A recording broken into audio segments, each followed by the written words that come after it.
Boa noite, pessoal. Novamente bem-vindos ao Café Digital. Quero saudá-los aqui nessa entrada, do qual estamos aguardando o nosso grande amigo Vitor Amorim. Vamos aguardar a conexão dele aqui. Grande Douglas Fernandes, saudações, meu queridão. Olá, Carol. Boa noite para você também, seja bem-vinda.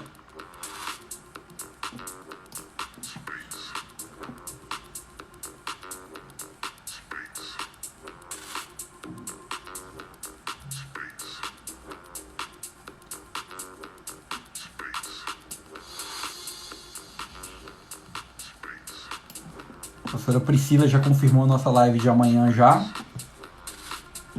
Amanhã temos uma live muito interessante também. Meu amigo Siqueira, Consulting Business da Bahia. Bom demais, papai. Tamo junto, hein?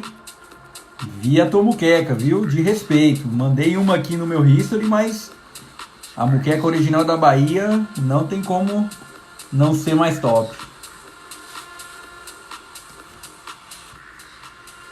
Já falei com o Vitão aqui. Vitão deu uma sinalização positiva de que já está online. Faltando pouco aqui pra gente soltar o play. Tirar o som ao som de Boris Brejcha, os maiores DJs aí da atualidade. Som de responsa. Entrou, Vitão? Vamos colocar o Vitão online aqui agora.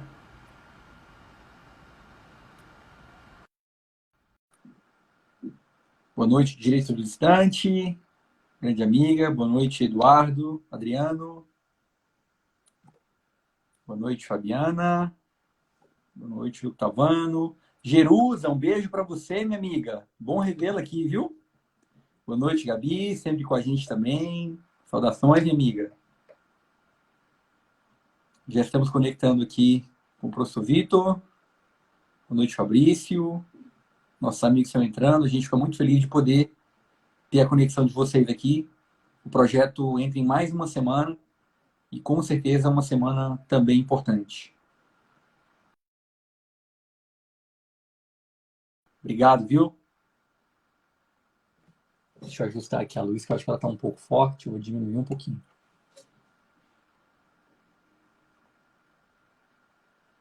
Acho que agora melhorou. Tentando a conexão aqui com o Vitor Amorim. Parece que essa não deu certo. Vou tentar novamente.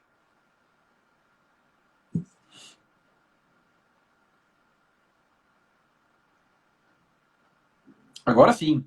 Em definitivo, grande mestre Vitor Amorim, o gigante das compras públicas no Brasil. Fala, meu amigo. Tudo bem? Me escuta bem? Tô te escutando bem. Você, como é que tá a conexão aí? Tudo bem?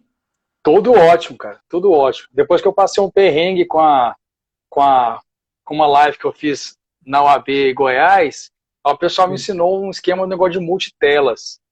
Então, todos aqueles atrasos que eu tinha nas lives, né, que já ficou tradicional, a minha entrada com atraso de 15, 10 minutos, agora já acabou, porque agora eu já sei mexer, né? Pô, eu ia passar um vexame, uma live sobre TI, eu não sabia nem como é que faz para me conectar. Não, mas eu não ia brigar com você não, porque não é obrigação do pregoeiro entrar nos aspectos técnicos. mas o pregoeiro não souber saber, né, não souber tratar nem do sistema, tá danado, ele não sai pregão eletrônico. O pregoeiro que não sabe usar o Comprasnet, na verdade, está inabilitado para poder entrar no quadro de serviço público, né? É incapaz. É bom demais, Vitão. Vitão, que multitela é essa aí, cara? Eu não conheço esse negócio, não. Não, pois é que eu fiz a conexão, aí chegava a dividir tela, para mim ficava escuro, mas quem estava promovendo a live não me via. E aí é o seguinte, quando você vai apertar aquela função de mimetizar a sua tela, né, minimizar a sua tela, e verificar ali que tem vários aplicativos abertos, aí você vai ver o símbolozinho do Instagram, aí você vai apertar lá nele, aí ele vai te dar 3 opções. Aí tem uma que é questão de visualizar em tela cheia, alguma coisa assim. Aí você aperta, sem fechar o aplicativo Instagram, e depois aparece. Aí deu certo, cara. Bacana. Fiz isso agora. A gente fez uma primeira conexão, não deu certo, né? Aí eu fiz isso, aí deu certo. Excelente. Então Bom fica saber aí, ó. um aprendizado para quem apanha. Você sabe que o Instagram, ele sempre tem colocado rotinas novas, né? Então, por exemplo, essa questão do tempo, ela aconteceu, acho que na 8ª live. E eu falei, ué, esse negócio de tempo agora que é novo, porque o cara caía, não tinha nem como voltar. Não tinha É nem como verdade, falar é nada. verdade. Então tem recursos interessantes aí. Vitão, meu amigo, prazer enorme estar aqui com você. Muito obrigado pelo teu aceite, da gente tomar esse café digital. Este que é um Opa, projeto que eu estou convidando grandes amigos, grandes nomes do tema de licitação, contratos, inovação, inteligência artificial, gamificação. Essa parte eu tenho feito ainda ad hoc. A gente está fazendo mais a parte de licitação e compras de TI por conta do projeto do jogo de contratações, do qual tem aqui o nosso livro, que hoje eu já tive a confirmação que daqui a 2 meses já vai estar aí no meio digital o nosso novo livro, Contratações de TI 4.0 Jogo. Então, hoje é um dia muito especial, porque eu tive essa confirmação. Quero saudá-lo também, dizer que seu livro está aqui no meu hall de conhecimento. O professor Vitor Amorim, pessoal, que tem essa obra aqui maravilhosa, que vocês que estudam licitação precisam considerar, e se chama Licitações e Contratos Administrativos, Teoria e Jurisprudência. O professor Jacobi fez o prefácio. É uma obra incrível que tem que ter na prateleira de qualquer agente público que atua com licitações. E, professor Vitor, eu basicamente aqui, já agradecendo a tua presença, quero saudar aqui aos participantes também que estão com a gente. É sempre importante dizer que isso aqui não é uma aula. Isso aqui é um bate-papo entre amigos, do qual todo mundo pode interagir também. Então, a gente já tem aqui muita gente importante aqui. Já falei da Jerusa, já falei da Direitos do Listante, já falei da Gabriela Temer, já falei aqui... Não falei da Angelina. Boa noite, Angelina. Angelina que vai fazer live com a gente também. Muita gente legal aí que tá para o São Paulo Alves, meu amigo do Licitações Municipais, Tiossi Júnior.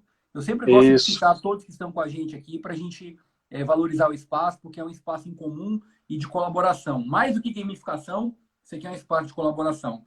E, Vitão, eu queria abrir a palavra para você, para uma introdução rápida, para você também dizer aí um pouco da tua experiência e considerações iniciais, antes efetivamente da gente entrar no tema, que eu acho que é de grande valia para quem atua com o tema de compras públicas.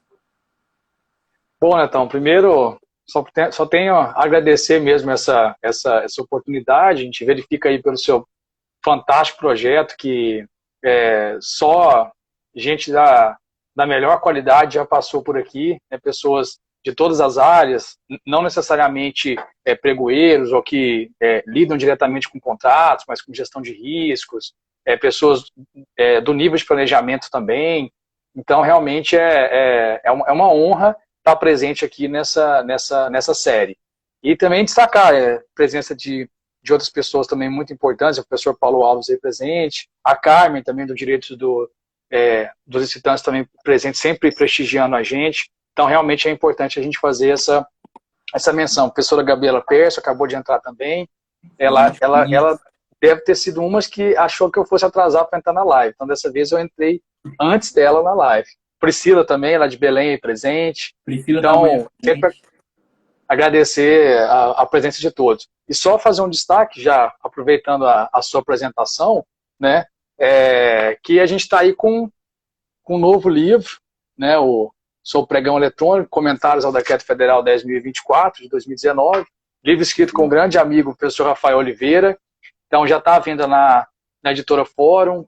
Tem que aproveitar, porque a gente está com a promoção aí de um desconto muito bacana, de quase R$30 praticamente, em razão do fato de que a nossa obra é uma das 30 mais vendidas na Editora Fórum. Então é importante, até porque a gente também já está até se aproximando, vamos dizer assim, da quantidade de exemplares dessa primeira tiragem, né? Então, para a gente é um motivo de muita felicidade, né, ter tido esse sucesso até então. E a nossa obra editada pelo Senado Federal, ela vai agora entrar na terceira edição. A gente já finalizou, inclusive já está em conclusão também na fase de diagramação, e ao que tudo indica até junho, né? A pandemia, querendo ou não, ela atrapalha um pouco, se a gente está falando de trabalho gráfico, é um trabalho presencial, então isso vai atrasar um pouquinho, mas até julho, no máximo, a gente já vai ter a terceira edição completamente reformulada, né, completamente readequada também. Só registrar também a presença do Cleverson, que é nosso aluno lá da pós-graduação, lá do IGD em Goiânia, um grande pregoeiro lá de Aparecida de Goiânia. Obrigado aí pela presença, Cleverson.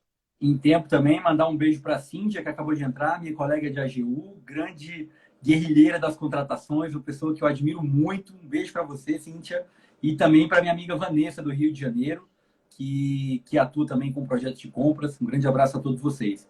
Vitão, cara, nós temos aqui um assunto para dar de pau, para falar de noite sem parar. Eu quero destacar, antes de mais nada, que hoje nós tivemos um evento muito importante e eu já trago aqui para a nossa pauta. O ministro Sherman fez um evento hoje, junto com outros grandes nomes das compras de tecnologia da informação. É um evento no Tribunal de Contas da União, que está disponível, acho que no YouTube, no próprio canal do TCU. Cara, foi um evento que acho que ele se estende até amanhã e já teve muita coisa legal e interessante. Então, quem tiver a oportunidade de acompanhar, eu destaco o seguinte no resumo. Eles trouxeram, obviamente, aquela parte inicial com o ministro Sherman.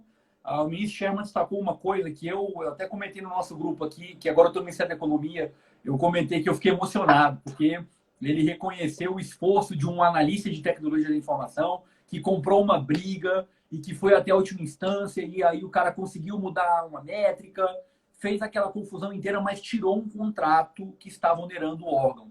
E naquele momento eu me senti quase que abraçado pelo TCU, porque no ano retrasado eu comprei uma briga, eu mudei uma métrica, eu tirei um fornecedor que estava causando um dano para a administração, e o Sherman falou na sequência. Ele falou, pô, esse cara, inclusive, perdeu o cargo. Aí eu falei, sou eu? Eu perdi meu cargo, tiraram meu cargo também. Eu falei, ué, porque tem muita briga quando você mexe com esse tipo de coisa. E aí, quando você menos espera, você toma um revés. Bem, fato resolvido e tudo mais, né? Aí eu vi aquele filme e eu falei, deve ser o meu caso. E aí depois eu fui levantar, vários servidores já passaram pelo mesmo problema. Nesse período da tarde, eu já descobri mais uns 5 casos de casos similares, de pessoas que compram uma briga para mudar uma métrica, seja para uma renovação de contrato, seja para fazer um novo pregão, para poder tirar aquela empresa onerosa. E porque muitas vezes, né, Vitor, aquelas condições que foram pactuadas há 1, 2, 3 anos atrás, não se aplicam mais àquela realidade. O mercado de TI muda muito rápido. Então, assim, com essa rápida introdução, falando basicamente do contexto que nós temos da situação em que o TCU trouxe esse evento hoje, nós tivemos também o evento da Central de Compras, que falou sobre o almoxarifado virtual, uma outra grande tendência, ou seja, as compras estão se convergindo aí, tanto do aspecto didático, quanto do aspecto das soluções, e etc, etc, etc. E, Vitão, para a gente bater esse papo aqui, cara, tu tem muita experiência num órgão que é, cara, referência, a Casa Legislativa que trabalha com uma pauta crítica para o nosso país. A gente sabe da dificuldade, das brigas, assim, brigas normais, que o próprio direito permite esse tipo de conflito para que a gente busque a melhor solução. Então, eu queria, nesse momento, contar com o teu apoio para que a gente possa contar aqui para a nossa audiência os melhores estudos de caso que você já viveu na tua fase de pregoeiro de objetos de tecnologia da informação. E a partir disso, a gente pode dar o tom. Obviamente, eu também tenho alguns casos que eu atuei como equipe de planejamento. E eu já começo aqui contando uma história rápida de um pregão onde eu entreguei o pedido daquela compra para o pregoeiro, tá? Já tinha feito, o processo já tinha passado por várias idas e vindas, e tratava-se de uma compra de computadores do tipo all-in-one, aqueles computadores fechados, mais compactados, né? O pregão ele havia sido realizado, foi tudo certo, depois de toda aquela confusão que a gente sabe que tem, o processo ir e vir, crítica, impugnação, e nós tínhamos colocado no edital uma fase para ele fazer a amostra, à medida que o cara ganha, ele apresenta uma amostra. E durante essa fase de amostra, esse cara levou o equipamento. Aparentemente tudo certo. Na lâmina do produto, a gente tinha colocado que aquele produto tinha que ter um leitor de cartão embutido. Esse cara levou um equipamento com um leitor de cartão embutido. Só que tinha uma coisa muito estranha. Aquele leitor de cartão apresentava uma folga ali na sua conexão. E eu peguei, toquei naquela conexão e eu vi que não era original, não era daquela suíte. Eu já conhecia a solução original. E aí eu perguntei, vem cá, esse aqui é o produto XPTO-A? Ele falou, é. Aí eu peguei a lâmina do produto XPTO-A e falei, olha aqui, ó, essa capinha que você está colocando aqui nesse equipamento é totalmente diferente. Tem um leitor de cartão aqui, mas você pode me dizer se isso é da versão original? E eu vi que tinha uma coisa errada. Nós pedimos para ele abrir a máquina para poder mostrar e vimos uma adaptação feita num equipamento que era uma outra versão. E aquela versão que ele mostrou e que ele levou era a versão anterior, sem o leitor de cartão. E ele infringiu um equipamento do fabricante. Esse cara foi eliminado, porque por mais que ele atendesse o objeto, ele apresentou um objeto adaptado que não foi sequer homologado pelo fabricante. Chamou-se o segundo colocado. Então, nesse sentido, professor Vitor Amorim, com essa impressão e com esse problema, nós vamos debater aqui hoje estudos de caso de compras de TIC por meio de pregão, onde o pregoeiro ou alguém da equipe percebe um problema em compras de TI. A palavra é toda sua, meu amigo, pode ficar à vontade. Então, você estava contando a história aí, a gente vai se identificando, né? Assim, primeiro, desculpa mais uma vez, eu preciso registrar, não tem como, né? Professor Rafael Oliveira, que meu parceiro do livro aí, está aí presente com a gente, e o professor Marcos, lá de Aracaju, grande amigo e grande referência aí, é sempre um prestígio muito grande aí, a gente está contando com a sua participação. Famoso Marquito, não é não? Boa. E olha só, cara, você estava contando a história, e aí primeiro que eu me lembro desse seu caso. A gente trocou algumas ideias sobre ele, e eu acho que antes da gente entrar nos estudos de caso, talvez seja algo que seja por trás de tudo isso, essa importância do servidor agir com coragem, né? Então, antes de tudo, independentemente do elo a qual ele se situe no processo de contratação, isso a gente está falando desde o planejamento até o fiscal, o gestor, mas ele tem que ter realmente coragem. E para um objeto como para os objetos de TI, em especial serviços de TI, né, você tem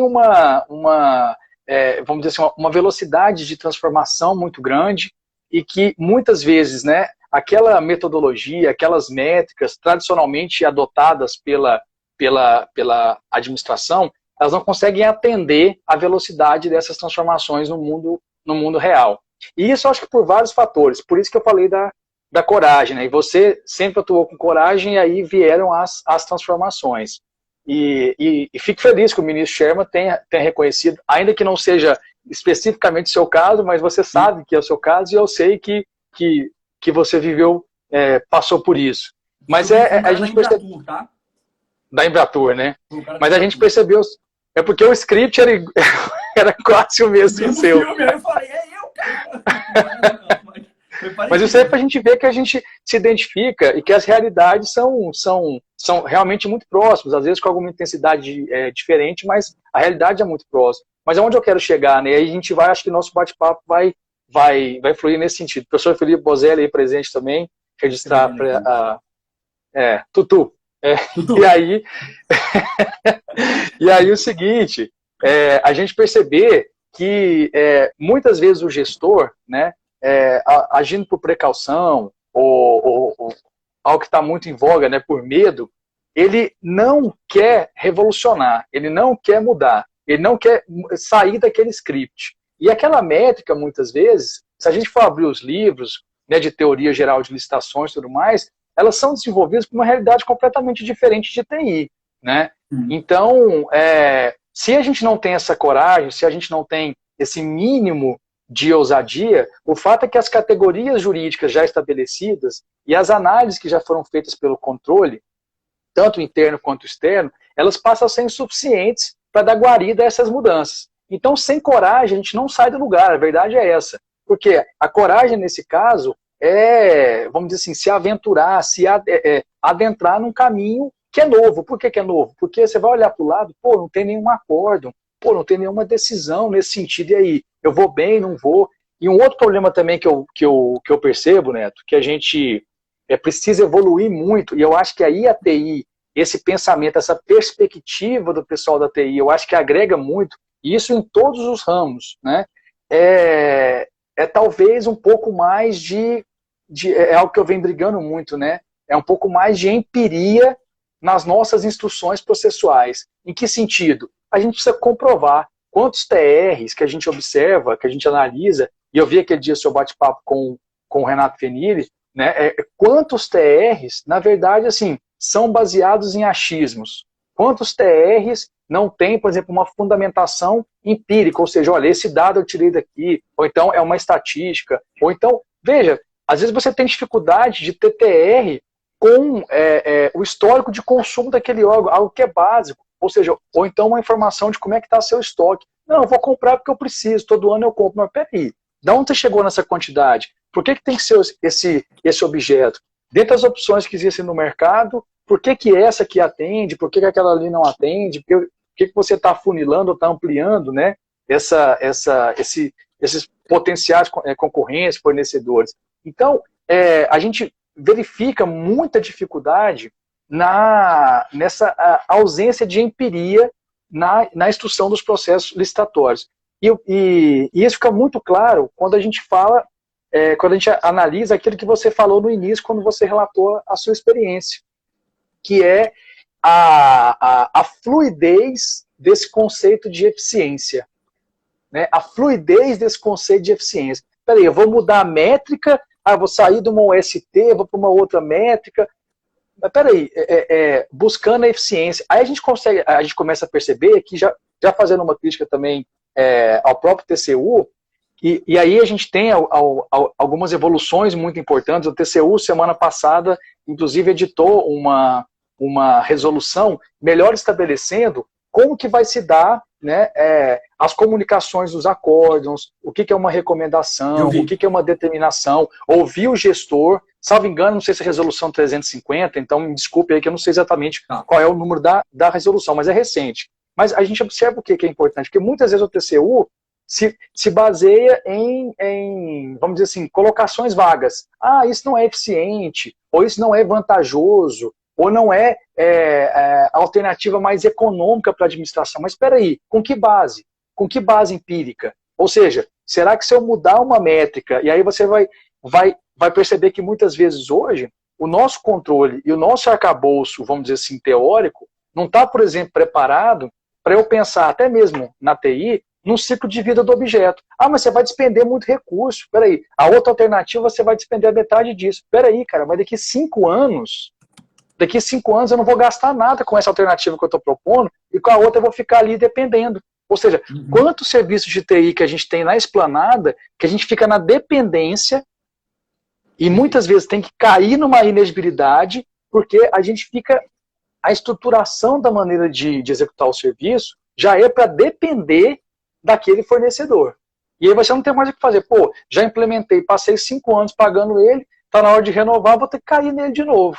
E aí, muitas vezes, a gente percebe que se a gente for fazer uma análise um pouco mais aprofundada, um pouco mais empírica, a gente observa que, no final das contas, não é de fato a solução mais econômica, mais eficiente, sob o prisma da maximização, né, daqueles recursos que são implementados, né, dos retornos de ganhos administrativos, de tempo, que são dados para a administração. Então, acho que são só algumas colocações iniciais que a gente vai percebendo nesses estudos de caso, porque eu posso dizer o seguinte, né, eu já tenho 13 anos, né, de atuação como pregoeiro, e tive a oportunidade de ser pregoeiro do Tribunal de Justiça do Estado de Goiás, né, então é um órgão estadual, mas no Poder Judiciário, e desde 2013 pregoeiro do Senado Federal, então Poder Legislativo. Né, são realidades muito diferentes, apesar de que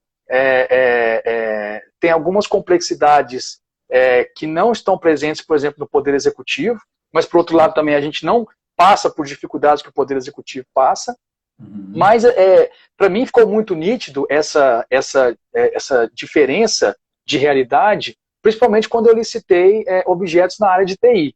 Então, você perguntou assim, estudo de caso. Basicamente, assim, o que mais eu observava no Tribunal de Justiça era, primeiro, uma ausência de comunicação entre a chamada equipe, né, de planejamento e a equipe da licitação. Então, na verdade, não tinha uma comunicação direta, e a gente tinha muita dificuldade porque a gente percebia o quê?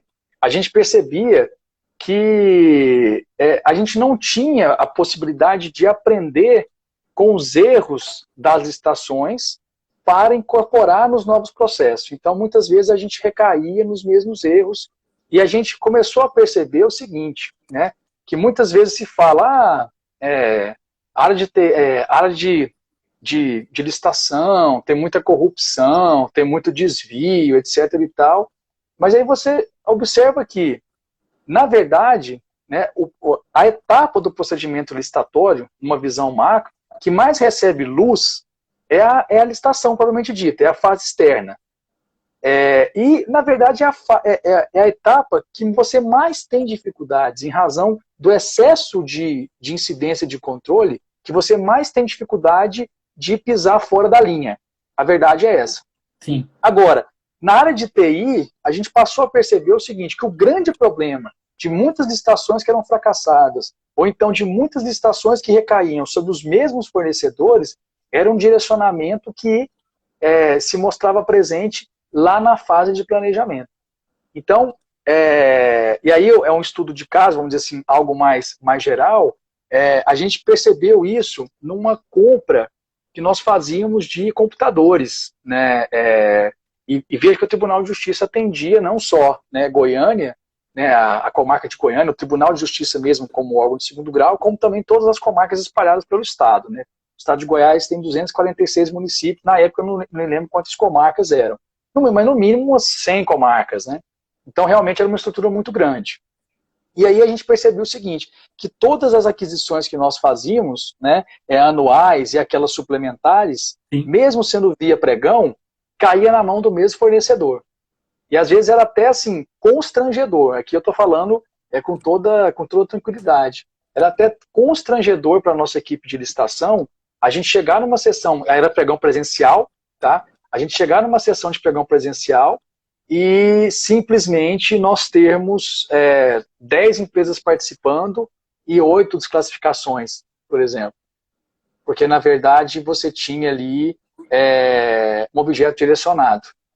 E aí, qual que é o grande problema? A gente observar que a ausência desse contato da equipe de planejamento com a equipe da licitação fomentava isso ainda mais. Por quê? Porque eu não tenho conhecimento específico do objeto. Não tenho. Você até brincou no começo, mas isso aí não é trabalho seu. Mas eu não tenho conhecimento específico do objeto. Aí eu te pergunto, como que o pregoeiro vai constatar um direcionamento, seja de um equipamento, seja de um determinado serviço, um desenvolvimento de software? Assim, se o sujeito não for da área, ele não tem como. Então, assim, é na base da confiança. Aí eu me lembro que até tem uma situação engraçada, você falou de estudo de caso, e até para a gente começar a valorizar mais a experiência daqueles que lidam com licitações há muito tempo. A gente observa no serviço público, principalmente o federal, em que você tem concursos recentes, um conflito de geração muito grande. Você que gosta muito dessa área, né?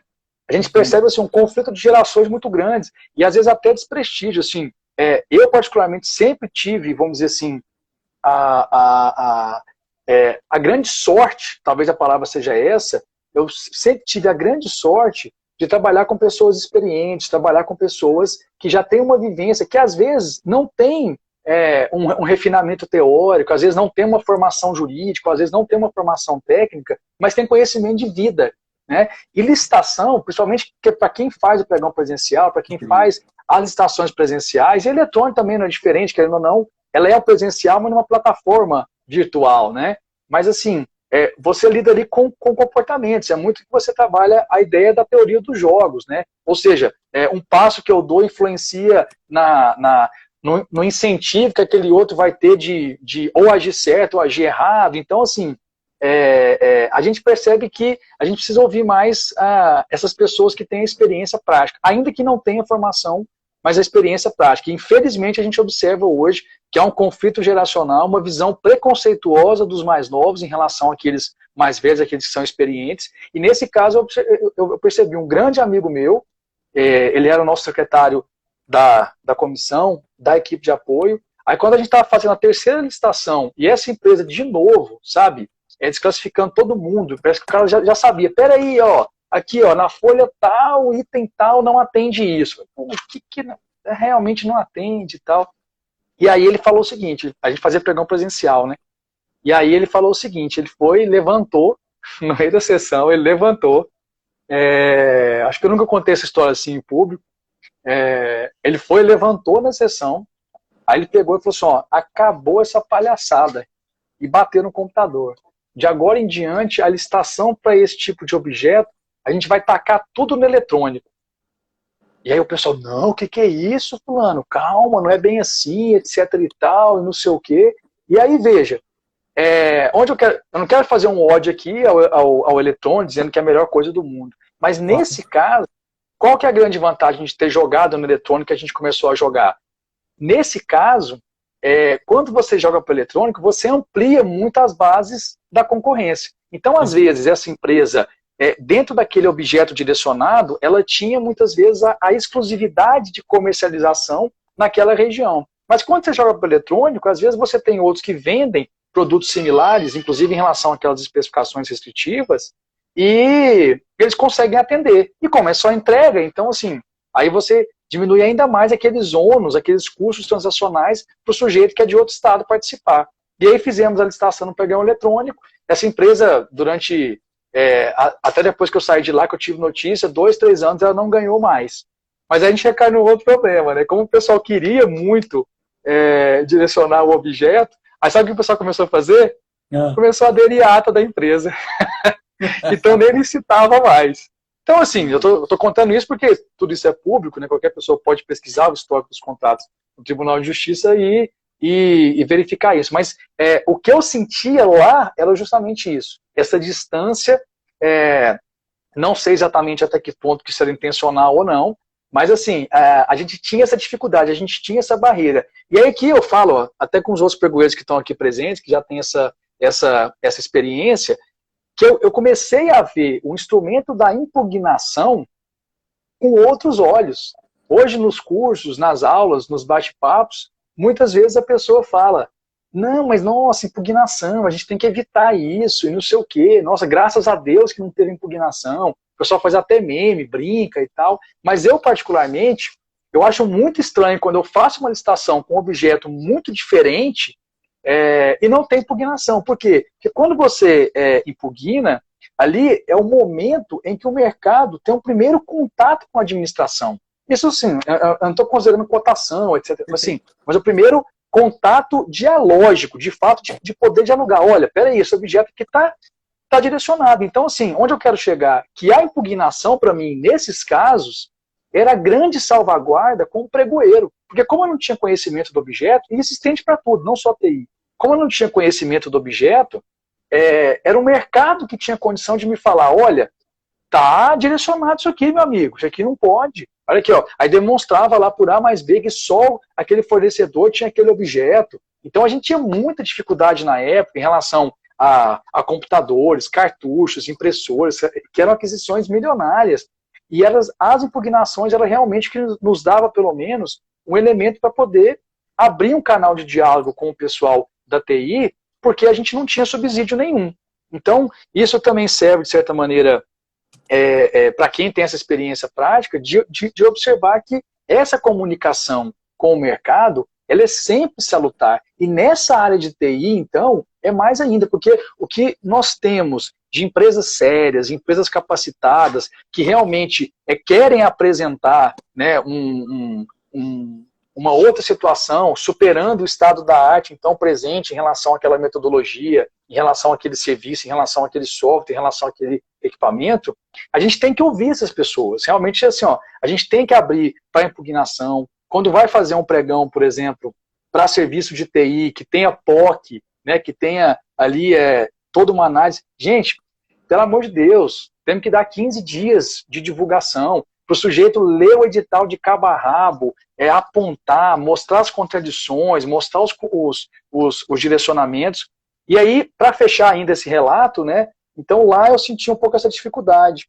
E aí, aqui no Senado, a realidade já se mostrou de uma maneira realmente diferente, um pouco também em razão da nossa proatividade. Ou seja, a equipe de planejamento daquela licitação, e aí nesse ponto a gente tem que destacar que essa segmentação de atribuições, né, essa divisão, né, equipe de planejamento, claro, com todas as dificuldades, mas equipe do pregão e tudo mais, isso se deu muito em razão daquelas INs, né, sobre contratação de TI, desde aquela de, salvo engano, a 4 de 2010, né?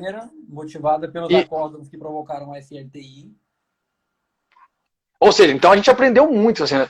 Então, na verdade, a grande inspiração de tudo que a gente tem hoje em relação à estrutura normativa de segregar funções, melhor planejar as nossas licitações, se dá justamente em relação à área de TI. Então, aqui no Senado, eu já encontrei uma situação um pouco mais diferente, né? Então, uma proximidade maior. Claro que tem áreas e áreas, né? Então, assim, tem áreas que, pô, os caras acompanham o pregão ali com a gente, dão todos os subsídios, sabe? Assim, o que precisar para esclarecer estão ali presentes. Então, a licitação flui bem melhor, a nossa possibilidade de negociar é muito maior, né? E você, quando você depende de uma POC, né, por exemplo, uma prova de conceito, se você não tiver uma equipe que é transparente em relação aos atos, ou uma equipe que sabe o que está fazendo, tem tudo para dar errado, né? Porque ali talvez é a grande janela de subjetivismo. E aí a gente percebe que, por exemplo, eu fiz uma licitação em 2017 que a nossa POC, por exemplo, demorou 3 meses, porque era uma coisa muito complexa, de firewall e tal, e para o Senado, né? Então tudo realmente fica aí, superdimensiona, e aí a gente teve a contratação, acho que da terceira ou da quarta empresa, porque realmente a POC foi muito rigorosa, você precisa ver a qualidade dos relatórios emitidos pela equipe técnica e tal. Então, esse diálogo a gente percebe que ele só vamos dizer assim, uma eficiência na realização da licitação, né, uma segurança, ela só se dá com esse diálogo da equipe de planejamento com a equipe do pregão. E isso, para mim, ficou muito nítido nesse período que eu atuei como pregoeiro em instituições distintas. Eu fiz várias anotações aqui, cara, do que você falou. Saudar aqui nosso grande professor Rodrigo Pironte, que chegou aí com essa presença dele. Um abraço, Pironte. Professor Gustavo Amorim aí também presente. Bacana, bacana. Sejam todos muito bem-vindos. Naira também com a gente, Vivi. Eu vou responder logo a questão do arquivo Linux aí. Ele mandou para a gente aí que ele está com algumas dúvidas sobre ETP. Só um comentário rápido. Quando você vai tratar de ETP, eu sempre digo que ETP é artesanato. Não existe copia e cola. Você tem que construir realmente um desenho para o teu problema. E nele você vai descobrir, de fato, a solução que pode atender o seu problema. Então, eu pedi para ele me chamar no privado para eu tentar ajudar ele. O livro Contratação de TI no Jogo traz o esboço disso na versão 4.0, que vai sair agora pela Editora Fórum. A gente vai tentar tratar com mais detalhes isso aí para vocês. Mas vamos agora, Vitão, eu quero comentar algumas coisas aqui de trás para frente, porque eu acho que vai ser legal aqui. Cara, você falou aí da evolução das compras de TI. Cara, incrível como o segmento de tecnologia realmente é o motor de inovação das organizações públicas. Muitas vezes, quando você traz uma tecnologia nova, ou então um modelo de compras novo, fruto daqueles acordos que provocaram a antiga SLTI, e hoje no evento do TCU, o Sherman abriu e contou uma historinha que foi realmente, digamos, a força motriz que iniciou por conta dos contratos guarda-chuva que as organizações públicas tinham, ou seja, um contrato único para atender várias demandas de TI, aquilo se mostrou algo que não era eficiente. Primeiro porque você centralizava tudo em uma empresa, se a empresa quebrasse, tivesse algum problema, nós teríamos, sem dúvida, aí, um caos administrativo. E eu cheguei a trabalhar na época nesse tipo de contrato. Lá por meados de 2003 a 2006, eu trabalhei nesse tipo de contrato, trabalhei no Supremo Tribunal Federal, trabalhei no Ministério do Planejamento, Orçamento e Gestão, à época, e vi na prática como era a alocação dessas pessoas. Então, quando você fala aí na evolução das compras de TI, eu fico muito feliz, assim, eu posso dizer seguramente, cara, a IN5 de terceirização, a parte de pesquisa de preço, essas questões evoluíram, primeiro, porque você tem um uso de uma TI mais difundida, e segundo, porque as compras de TI por si só já eram um problema. Então, o próprio modelo de gestão de riscos, que ele foi independente, ele já vinha da ISO, ele já vinha do COSO e de outras nomenclaturas e trabalhos feitos, ele foi somado e integrado efetivamente mais na versão agora de 2019. Porque anteriormente, foi até um modelo que eu critiquei na dissertação de mestrado, a IN4 não fazia gestão de riscos. Ela tinha um artefato chamado análise de riscos. Mas aí, você sabe muito bem, o professor Pironte está aqui e sabe desse assunto também. Análise de riscos é uma etapa da norma 31.000. Então, havia até um erro metodológico na IN4 que foi diminuído e acertado. Eu participei da consulta pública, isso foi interessante. Então, acho que cabe esse comentário. Como a gente está falando de estudos de caso, de compra de TI por pregão, cara, todos os pregões que aconteceram trouxeram lições aprendidas. E eu acho, Vitor, que a maior capacidade que o servidor tem, principalmente aquele da área de TI, é a capacidade de aprender com os erros. Não só os seus, mas dos outros. Então, o que eu vejo aqui na prática, até tentando apoiar o colega que está com dificuldade no ETP, quais são as metodologias que são encontradas para você ter esse tipo de trabalho? Você pode digitar no Google, você pode ligar no órgão e conseguir esse material, você pode ligar para um amigo seu que está fazendo um trabalho similar e você ter tudo isso na sua tela para você comparar, observando o seu problema e a sua realidade para você desenhar a sua solução. Mas eu questiono se esse é o melhor método, porque às vezes quando você olha para fora, há uma dificuldade de você olhar para o teu problema. Então, talvez um passo atrás para a gente mergulhar mais no problema antes da gente ficar pegando o modelo de ATP. Seja um caminho interessante para que você fomente um pregão mais inteligente, com menos problema para o pregoeiro. Mas qual o objetivo que eu tenho? O que eu ganho se eu ajudar o pregoeiro numa especificação técnica correta?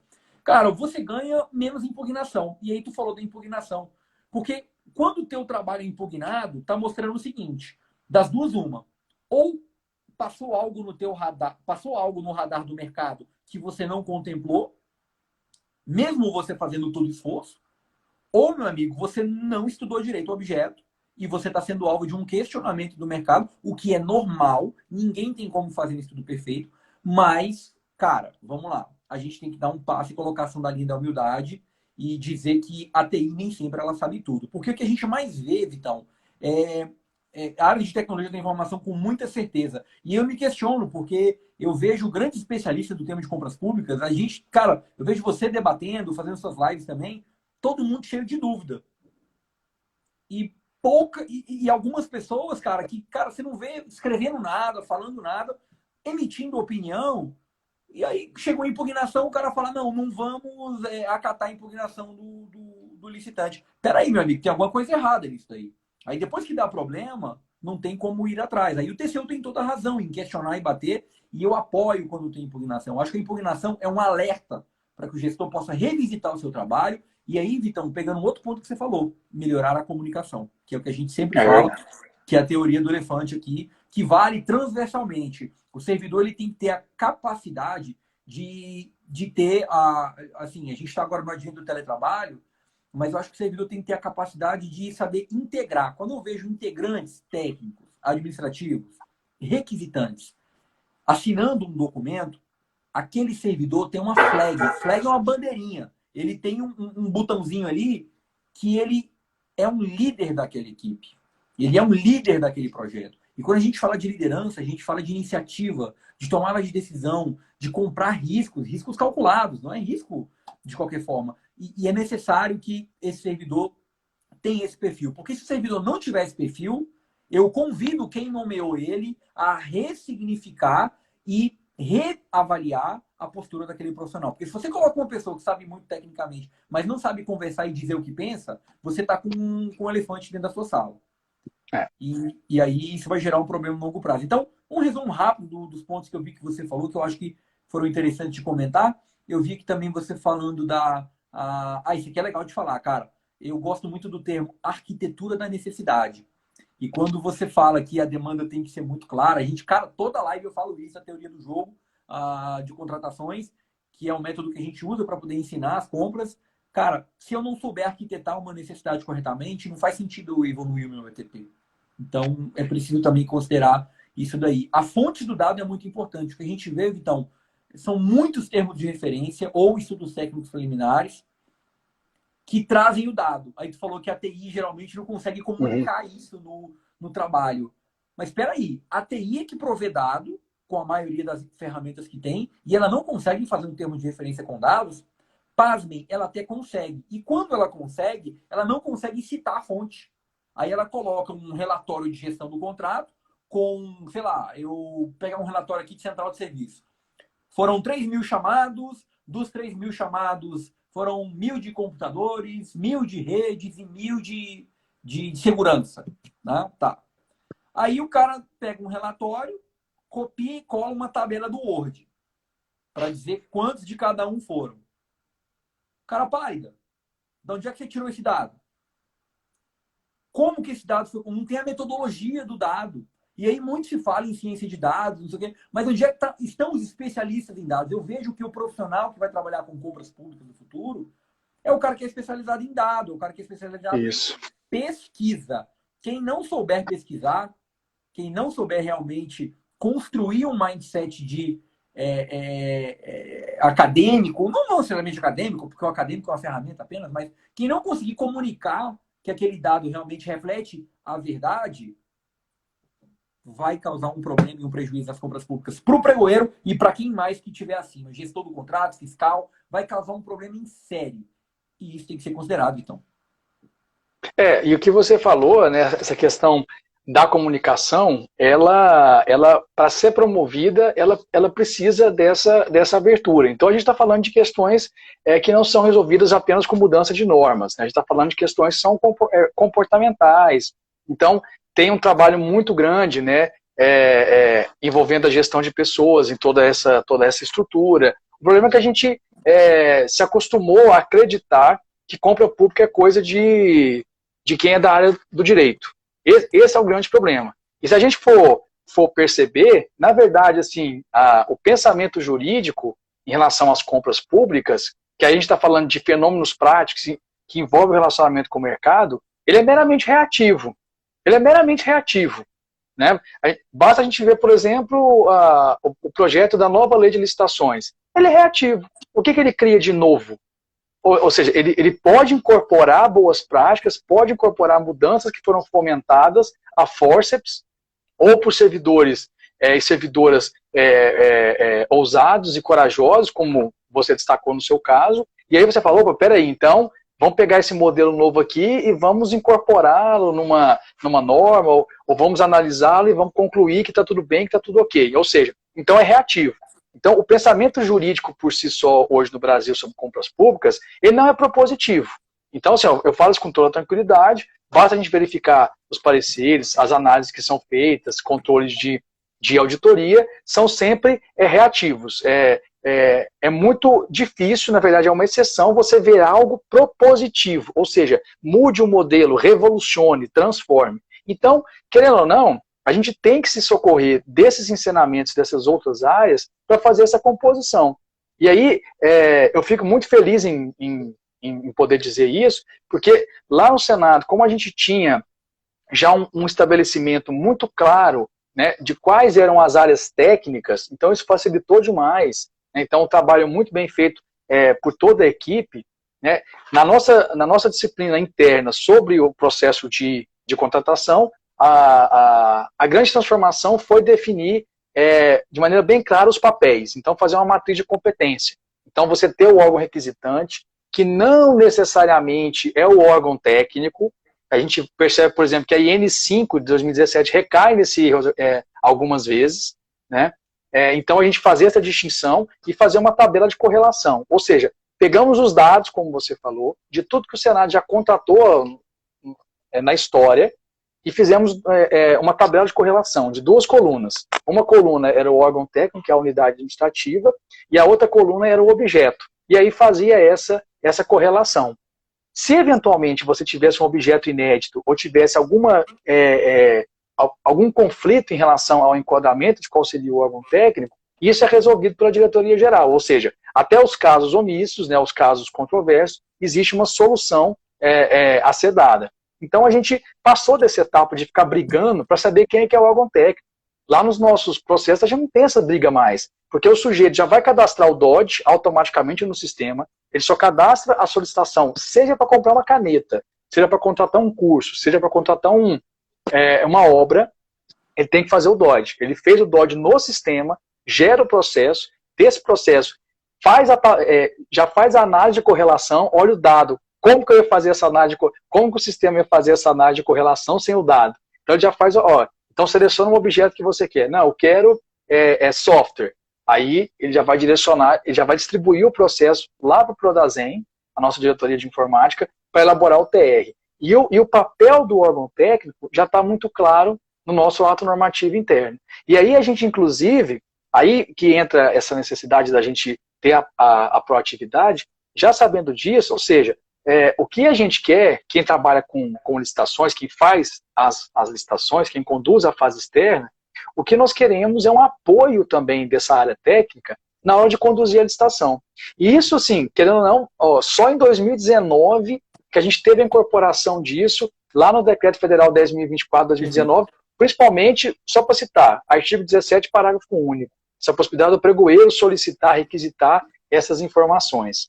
E aí a gente observa, porque assim, a licitação não é do pregoeiro, a licitação é do órgão. Então, também nesse trabalho de comunicação, e para você trazer as pessoas para o seu lado, entre aspas, você tem que perceber que você tem que sensibilizar. Olha, eu estou fazendo a licitação para atender uma demanda do seu setor, ou então para atender uma demanda de um setor requisitante que você é o órgão técnico.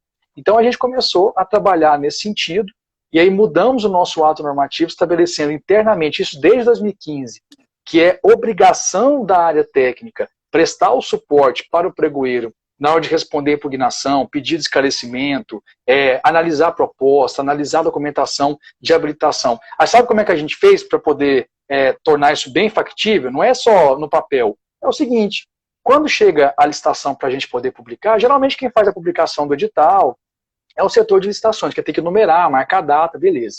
Assim, todo órgão é assim. Quando a gente dispara a licitação, a gente manda um e-mail para o diretor da área técnica, dizendo o seguinte, olha, o objeto do processo número tal vai ser realizado com um pregão eletrônico X, tal dia, tal horário.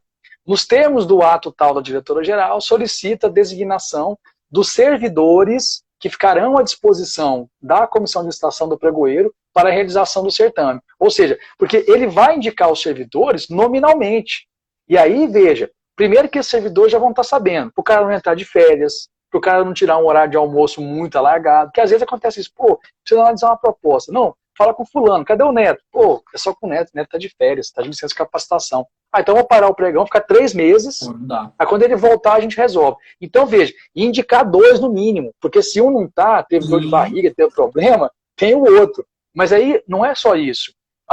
Até então a norma ajuda. Mas aí a gente ligava para o sujeito, o pregoeiro responsável ligava, fulano, beleza, até se eu não conhecesse pessoalmente, olha Neto, aqui é o Vitor, eu vou ser o pregoeiro daquele pregão tal, que o diretor ou a diretora tal te indicou, bacana, pois é, cara, e aí, tem alguma coisa assim, de diferente nesse objeto, aí a gente conversa, assim, bate um papo, se aproxima, e aí no final, hoje em dia, por exemplo, a gente não precisa ficar mandando o processo, esperando 3, 4 dias para o sujeito dar uma resposta. Em razão dessa aproximação, e aí isso vai sendo intensificado cada vez mais, hoje a gente está fazendo um pregão, na hora que eu vou ligar para ele, vou te mandar a proposta da empresa. Não, eu estou acompanhando o pregão aqui no Comprosnet, eu já abri, já estou analisando, daqui a pouco eu te mando o parecer. Então veja, isso não é porque ele está com medo da norma interna, que determinou que ele prestasse o auxílio. Isso aí é só uma retaguarda que a gente tem. Mas, na verdade, essa proatividade do servidor da área técnica se deu em razão da abertura de um canal de diálogo, de uma sensibilização que nós fizemos. E isso vai ficando cada vez mais automático. Por quê? Porque é com a proximidade dele que eu sinto mais seguro para fazer a minha atividade. Eu posso contar aqui N casos, inclusive, muitos se falam, a negociação do pregoeiro, é o poder de negociação do pregoeiro. Isso é uma coisa meio vazia, eu pergunto só para constar em ata, e a gente tem esse jeito de falar, mas na verdade é isso mesmo. No presencial, você já tem na ata pré-formatada. O pregoeiro questionou o licitante sobre a possibilidade de redução, o que foi respondido negativamente. E no Comprosnet é a mesma coisa, você vai lá e joga no chat, perguntei para perguntar, tem condição de reduzir? Então tem casos aqui, por exemplo, não vai dar tempo de contar, mas assim, com o apoio, com a participação muito próxima da área técnica, a gente conseguiu reduzir preços elevadíssimos. Tem uma licitação, inclusive, depois eu passo no Stories para lembrar o número, não sei se é pregão 30 de 2015 ou pregão 30 de 2016 do Senado. Quem quiser acompanhar no Comprosnet é o ASG 20.001. E aí era uma contratação de telefonia, né? Não é diretamente de TI, mas de telefonia. E aí, assim, participando uma empresa apenas, que a gente já tem, né, uma disputa muito restrita, são poucos players e tal. A gente tinha uma empresa só participando, ou seja, ela estava com a faca e o queijo na mão, o preço dela, vamos dizer assim, estava dentro do estimado. E aí, veja, eu não conheço de telefonia, então assim, eu como pregoeiro, o máximo que eu posso ser é chato e perguntar para o sujeito 3, 4 vezes se ele não pode reduzir. Mas eu não tenho elemento para estabelecer esse diálogo dele no nível que vai criar para ele algum incentivo de redução. E aí entra a área técnica. Como a gente comprou isso? E a área técnica, poxa, bacana, a gente precisa soltar esse contrato, e a gente respondia impugnação junto, a gente ali estava fazendo aquele trabalho junto, assim, com entusiasmo. Pô, os caras ficaram ali do meu lado o tempo inteiro. E aí, coincidentemente, a Câmara tinha fechado... Engajamento. A Câmara tinha fechado um contrato, o mesmo contrato que a gente, muito parecido, um mês antes, com a mesma empresa, e aí eles pegaram o contrato da Câmara, assim, detalharam ele e falaram, ó, aqui, ó, fizeram uma tabela para mim, ó, eu tô te indicando em vermelho aqui os itens que no contrato da Câmara são iguais do Senado estão mais baratos. Aí eu já fui constrangendo no bom sentido da empresa. Falei, peraí, por que um mês atrás você fez mais barato e ainda publiquei a folha, coloquei o link. Pô, aí ele já diminuiu uns 500 mil reais. Aí foi nisso. Aí tinha uma discussão muito grande sobre aquela questão que chama de taxa de deslocamento, né? Que no Senado é muito. Você tem só 3 senadores aqui em Brasília, o resto é tudo de fora. Então toda ligação que um senador fazia, além do preço da ligação, tinha essa taxa adicional de deslocamento, AD, que era 80 centavos. E aí estava lá na proposta da empresa. Aí eu perguntando pro rapaz da telefonia, e aí, que mais que a gente pode apertar essa empresa? Ficamos uma semana negociando com a empresa. Uma semana, só ela no pregão. No final ela falou, não, esse AD não tem como tirar. Eu falei, mas como não tem como tirar?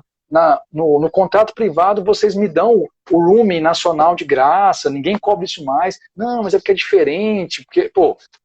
E aí aperta, olha, nem no risco dessa contratação se mostrar inconveniente para a administração, dado o potencial de redução desse AD, ou seja, uma possibilidade de revogação do certame, a empresa ainda assim não tem condição de fazer nenhuma redução nesse item, um instante, senhor pregoeiro, reticências. Quando eu coloco reticência, quem faz pegar um eletrônico sabe como é que é. Passou 5 minutos, ele pediu para abrir o anexo, abriu o anexo, ele encaminhou a planilha, AD, 0. Sabe quanto que se reduziu? 2 milhões. No final de contas, do preço, do último lance dele, que já estava dentro do estimado, para o preço final adjudicado, foi quase 2 milhões e meio. Tá lá, pregão 30, Então, agora eu respondo, por que aconteceu isso? Por causa de mim? Não, por causa do engajamento e da participação da equipe técnica. E porque você tinha dado para poder questionar. Por isso que a gente fala exatamente da pesquisa. Sensacional. Exatamente. Muito bom. Você teve realmente essa sensibilidade. E é por isso que eu saúdo muito meu amigo Silvio Lima, que implantou a Infovia em Brasília e economizou milhões com a implantação da Infovia, que foi um projeto aí que revolucionou o mercado. O Senado faz parte. O Senado faz parte, sim. Né? Porque não faz sentido. A minutagem era muito cara. Imaginou o cara ligar do bloco A da esplanada pro Senado, ter que pagar R$2. Não dá, cara. O negócio tem que ser ali direto. Simplificar. Se bem que hoje está mudando por conta das redes. Mas, então, nossa live está encerrando. Eu acho que... Pô, passou rápido demais. Passa muito... Cara, sem sacanagem. Essa foi que passou mais rápido. Incrível. Eu não sei se a introdução foi mais longa, mas passou muito rápido. Amigo, eu quero te agradecer de coração. Você é um cara 10. Valeu por tudo. Conte sempre comigo. Parabéns pelo teu trabalho. A gente acompanha. E você é um grande jogador, um grande player. Admiro muito o teu trabalho. Quero só fazer um convite pro pessoal aqui. Seguir no meu grupo do Telegram, que a gente faz divulgação por lá. É só entrar no meu perfil. Tem uma série de links. Entra no link do Telegram que você vai ser informado de mais compras de TI. Obrigado a todos. Valeu. Vitão, é com você a palavra. Valeu, Netão. Cara, só agradecimento. É sempre um grande prazer, não só estar trocando essa ideia com você. Eu acho que a gente tem essa perspectiva, né? Além do formal, além do normativo. Isso é sempre bom. Admiro muito o seu trabalho, cara. Eu acho que você... eu já te falei isso várias vezes, né? O seu caminho é um caminho realmente que tem tudo para revolucionar, tem tudo realmente para mudar, para sensibilizar. Te desejo todo sucesso. Eu acho que a Central de Compras agora, eu fiquei muito feliz quando fiquei sabendo que você estava lá. Eu acho que você vai assim, ter uns insights que vai realmente transformar ainda mais a Central de Compras, que é um projeto